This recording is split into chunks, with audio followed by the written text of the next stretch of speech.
Hello, my name is Beth Silver. I am on the McDowell County School Board. I'm the representative from the Old Fort community.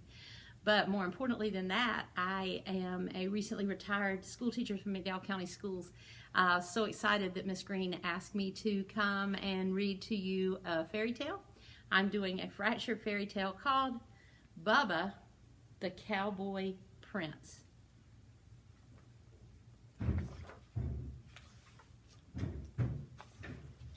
Once, a strapping young feller named Bubba lived on a ranch with his wicked stepdaddy and his hateful and lazy stepbrothers Dwayne and Milton.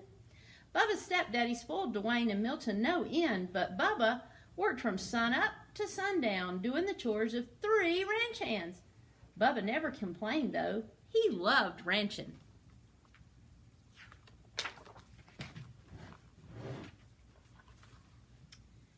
Dwayne and Milton spent their days sitting on horseback, bossing Bubba around. "Get them doggies along there, Bubba," ordered Dwayne. "Yeah, and watch out for them cow patties," added Milton. "You know how Daddy hates for you to track up the house." Now, Miss Lurleen, who lived down the road a piece, was just the prettiest and richest gal in the county. She owned the biggest spread west of the Brazos, and she loved ranching too. But it was lonesome work, and after a while she decided it was time for some companionship. "I aim to find myself a feller," she said, "one who loves ranching just as much as I do, and it wouldn't hurt if it's as cute as a cow's ear either." Miss Lurleen decided to throw a ball. She sent invitations to all the ranchers in Texas. Soon, the day of the ball arrived. Milton and Dwayne spent all day getting all gussied up in their finest duds. Bubba ran himself ragged waiting on him. "Bubba," shouted Dwayne, "fetch my bolo tie." "Bubba," shouted Milton, "get my boots polished." "Bubba," shouted the wicked stepdaddy, "brush them horses and wash that wagon." By the time Dwayne and Milton and their wicked daddy were ready to go, Bubba was exhausted. Still, as they climbed into the wagon, Bubba said, "Can't you wait for me to get ready? I want to dance with Miss Lurleen too." Dwayne and Milton and their wicked daddy just hooted and hollered. "Why, you're sorrier than a steer in a stockyard," said Dwayne. "Can you imagine Miss Lurleen dancing with the likes of you?" said Milton. "Miss Lurleen wouldn't even wipe the dirt clods off her boots with that raggedy shirt of yours, and you smell more like the cattle than the cattle do." Bubba took a look at himself. It was true. He didn't have a decent shirt to wear. His boots were downright disgraceful, and he did smell a bit rough. Milton and Dwayne were right. Miss Lurleen wouldn't dance with the likes of him. Bubba hung his head. He felt lower than a rattlesnake in a gully. Milton and Dwayne and their wicked daddy went on off to the ball. Bubba mounted his horse and headed for the pasture to check out the herd. The sky was getting darker than a black bull at midnight. It looked like a Texas thunderstorm was brewing. Bubba just arrived at the cow pasture when a bolt of lightning struck, knocking him off his horse. Bubba was stunned for a moment, but then he picked himself up and he heard a voice. "Go to the ball, Bubba," said the voice. Bubba looked around. No one was there except for him and the cows. Now Bubba figured he'd bumped the bejeebers out of his bean, because that voice, it was coming from a cow. She chewed her curd for a moment and then she said, "I'm your fairy god, cow, and I can help you go to the ball." Bubba sat up and rubbed his head. "Well, I'd like to go Miss God Cow, but shoot, I don't have a thing to wear." That fairy god cow swished her tail, and Bubba's raggedy clothes changed into the handsomest cowboy duds he'd ever laid eyes on.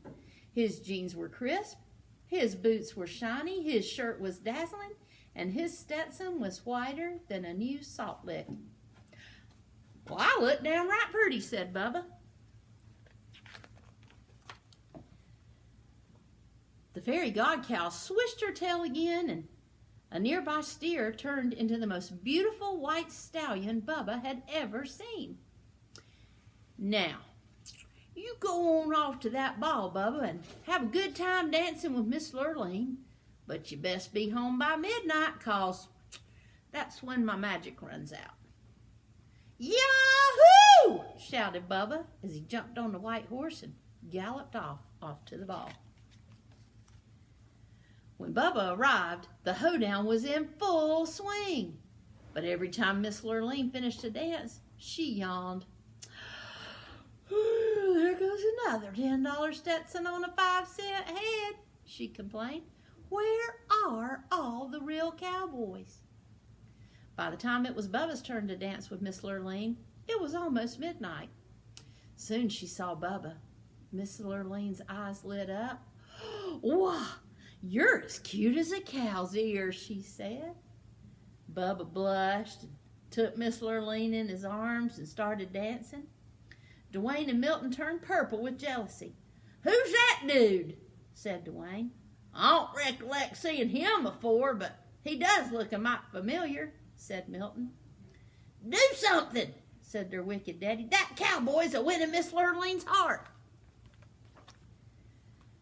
As it turned out, Milton and Dwayne didn't have to do a thing, because Bubba and Miss Lurleen were in the middle of doing a do-si-do when the clock struck midnight.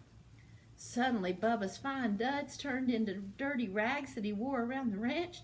He looked sorry and he smelled worse. Whew! What's that awful smell? Asked Milton. Why, it's Bubba! Shouted Dwayne. Bubba turned 14 shades of red, apologized to Miss Lurleen, and ran out of the room. Wait! She yelled, chasing after him. But Bubba didn't wait. He jumped onto his cow and lumbered off into the night, into the ruckus. He lost one of his dirty cowboy boots. Miss Lurleen clasped it in her arms. This is the boot of the real cowboy and the man I'm going to marry, and I aim to find him. Miss Lurleen went back inside, and though she asked everybody at the ball, no one knew who the mysterious cowboy was.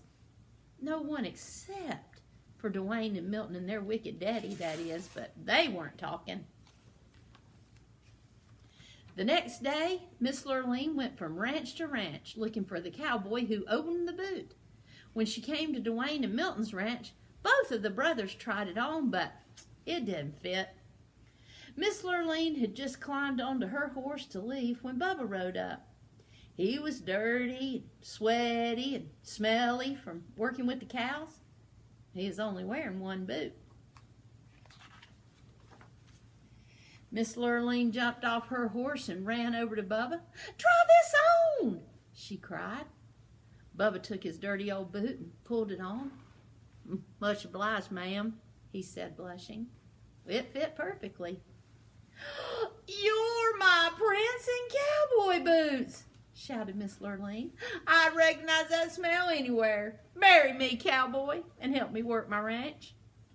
Dwayne and Milton and their wicked daddy threw chicken fits. But Bubba, he just smiled, and he and Miss Lurleen rode off into the sunset. They lived happily ever after, a roping and a cow-poking and getting them doggies along. The end.